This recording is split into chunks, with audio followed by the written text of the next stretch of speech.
Mercredi 24 avril s'est tenue une réunion spéciale de la CCE d'Orly. De quoi s'agissait-il? Alors la CCE d'Orly, c'est la Commission consultative de l'environnement. De quoi s'agit-il? En fait, c'est une vaste réunion de plusieurs corps. Vous avez des élus, les élus riverains des communes, les communes qui se trouvent à proximité de l'aéroport d'Orly. Vous avez les professionnels, donc les compagnies aériennes et ADP. Et puis vous avez le tissu associatif, les associations qui portent les questions environnementales. Donc cette CCE regroupe ces trois corps et ça permet d'échanger et de déterminer les politiques à venir pour l'aéroport d'Orly. Pourquoi cette réunion spéciale a-t-elle eu lieu? Alors mercredi 24, un peu en urgence, s'est tenue cette réunion spéciale de la CCE. Eh bien, il faut savoir que le 16 février dernier, l'ensemble des riverains, des associations et beaucoup d'élus, plus de 600 personnes se sont réunies sur la plateforme pour protester contre le développement du trafic aérien sur Orly.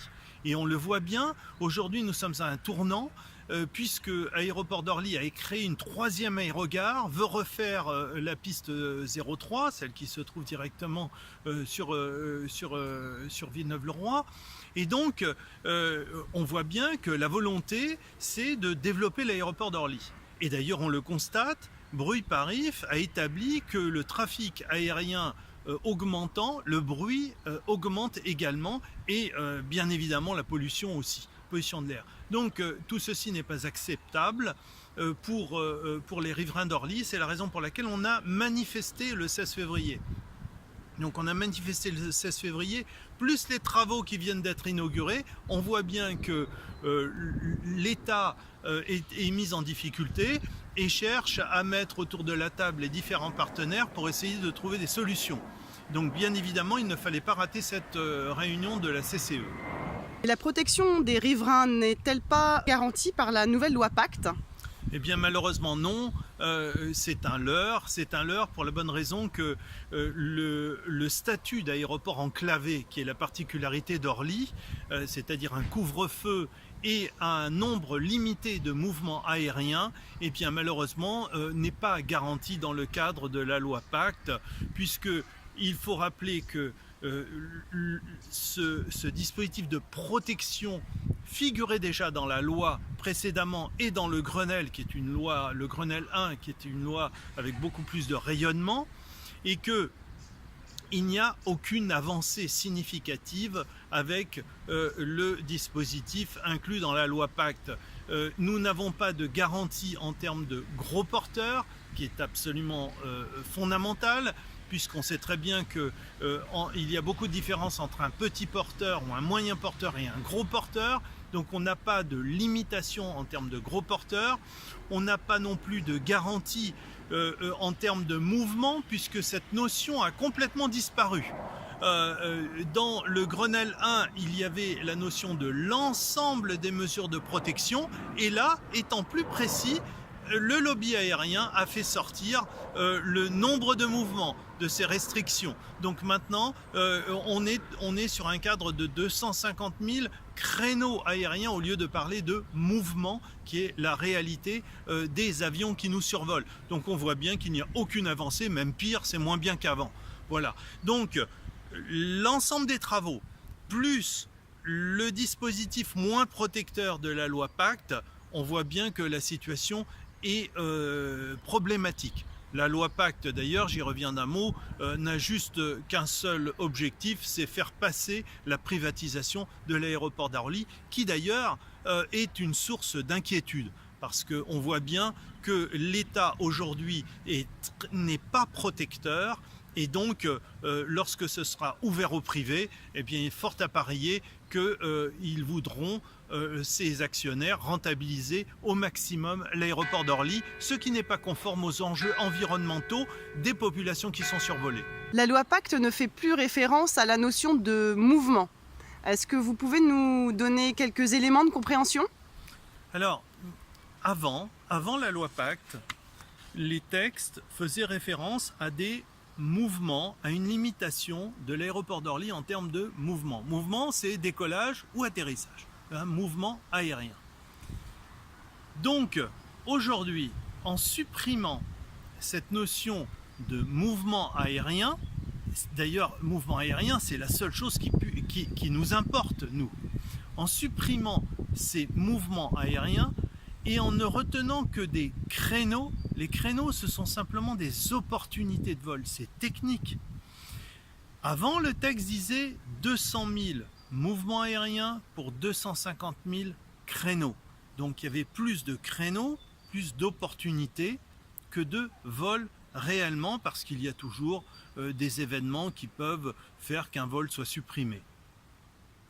Là maintenant, le subterfuge, c'est de passer simplement sur la notion de créneau et de ne garder la seule limitation de 250 000 créneaux.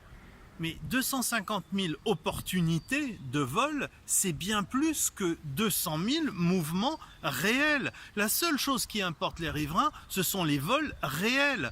Or là, le grand recul de la loi Pacte, c'est d'abandonner les mouvements aériens pour ne retenir que les créneaux. Et comme vous avez beaucoup plus de créneaux, vous en avez 50 000 de plus, eh ben c'est une façon habile de légaliser une augmentation du trafic aérien sur Orly et le faire passer de 200 000 à 250 000.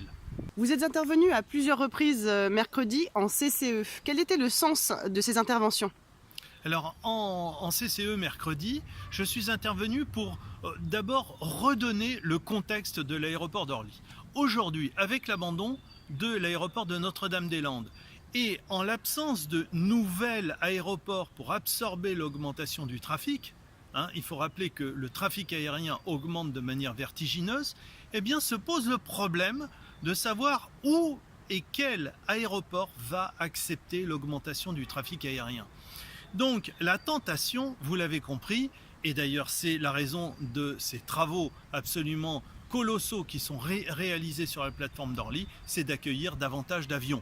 Bon, donc je suis intervenu pour dire la chose suivante, c'est que l'État devait être protecteur.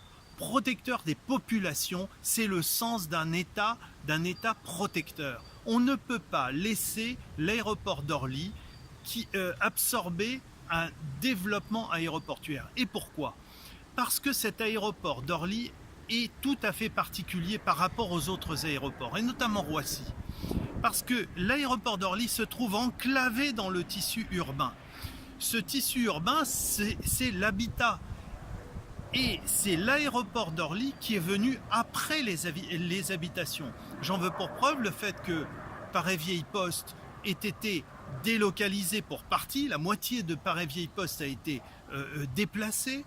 Et chez nous, à Villeneuve-le-Roi, un quartier entier, le Frère-Rossé, a été dépeuplé, acheté par Aéroport de Paris pour laisser quasiment en friche. Donc on voit bien que cet aéroport n'est pas chez lui ici. Alors qu'on le tolère, oui, dans sa situation actuelle, mais d'aucune manière on ne peut envisager que ce développement aéroportuaire puisse se développer ici sur le secteur si urbanisé. Ce secteur urbanisé est le secteur urbanisé le plus important en Europe. Donc il n'est absolument aucunement envisageable que ce soit l'aéroport d'Orly qui se développe sur la région parisienne. Donc j'ai rappelé ce contexte d'un aéroport qui a été implanté dans un tissu urbain très dense et préexistant à l'aéroport. Donc qu'on ne nous dise pas que ce sont les habitants qui se sont installés sous les avions. Non, ce sont les avions qui sont arrivés sur les habitants. Et la nuance est très importante. Donc cet aéroport qui a bénéficié d'un statut. Ce statut, d'ailleurs, ce statut et qui ne bénéficie pas aux autres aéroports. Ce statut, c'est quoi? C'est un couvre-feu, pas d'avion la nuit, et une limitation à 200 000 mouvements aériens. Donc, on voit bien que si on a donné déjà ce statut à l'aéroport, c'est bien qu'on était dans une situation très particulière. Nous voulons la conserver, cette situation particulière, et l'État, en tous les cas la Direction Générale de l'Aviation Civile et ADP doivent l'intégrer. Sinon, ils rencontreront les riverains qui ne supporteront pas ce développement aéroportuaire sur la plateforme. Ça, c'est le premier point que j'ai voulu rappeler. Le deuxième point, c'est que nous devions, si Aéroports de Paris et l'État, comme c'est leur volonté affichée, veulent mettre les riverains, les associations autour de la table pour réfléchir à un développement harmonieux, essayer d'établir des relations plus normales avec l'aéroport, eh bien dans ce cas-là, il fallait impérativement travailler sur 3 volets précis. Le premier, c'est l'aide à l'insonorisation. Aujourd'hui, il n'est pas normal qu'on doive attendre si longtemps, qu'on ait tant de restrictions pour l'aide à l'insonorisation, et si bien qu'elle est difficilement utilisable. Et on voit bien qu'il reste encore tant d'habitations à insonoriser, y compris sur Villeneuve-le-Roi. Donc, progresser sur l'aide à l'insonorisation. Avant, il y avait un certain nombre de propositions qui ont été faites, et notamment que j'avais faites quand j'étais parlementaire dans le cadre des propositions des accords de Grollet. Et donc, le gouvernement n'a qu'à se saisir de ces propositions, revenir par exemple à 100% d'aide à l'insonorisation et pas 80%. On ne voit pas à quel titre le riverain va supporter 20%, alors même qu'il y est strictement pour rien. Bon, il y a en plus des plafonds à rehausser qui n'ont pas été revus depuis des années et des années. Bref, il y a plus qu'un toilettage à faire pour que les riverains puissent bénéficier d'une compensation des nuisances qu'ils subissent journellement. Donc, premier point, aide à l'insonorisation. Le deuxième point concerne l'usage de l'aéroport. Il n'est pas normal que l'aéroport utilise de manière très importante, trop importante, le secteur Villeneuve-le-Roi, Ablon, Villeneuve-Saint-Georges, Boissy, etc., Limeil-Brévannes, au décollage. On sait très bien, nous les riverains, qu'il y a beaucoup de différences entre le décollage, qui est beaucoup plus bruyant, beaucoup plus polluant, et l'atterrissage. Donc il faut privilégier les phases d'atterrissage. Alors bien sûr, ça dépend du vent, mais à bien des égards, il y a des phases de décollage alors même qu'il n'y a pas de vent. Donc il faut bien intégrer ces considérations environnementales et ces précautions vis-à-vis des riverains, parce que c'est le secteur est qui est beaucoup plus peuplé que le secteur ouest. On peut utiliser les pistes 3 et 4 de manière à minimiser le nombre de riverains survolés et impactés par la pollution et le bruit. Donc ça c'est une approche environnementale et attentionnée des riverains. Donc c'est le deuxième point. Le troisième point concerne la valorisation des territoires. Il n'est pas normal aujourd'hui qu'un aéroport qui est capable de mettre 1,3 milliard d'investissements aujourd'hui, qu'on vient d'inaugurer, eh bien, il n'est pas normal qu'il n'ait pas de retombées sur les populations riveraines qui sont martyrisées, ces territoires qui sont abîmés parce qu'avant il y avait des pavillons, avant il y avait de la vie, et qu'aujourd'hui c'est laissé comme ça à l'abandon.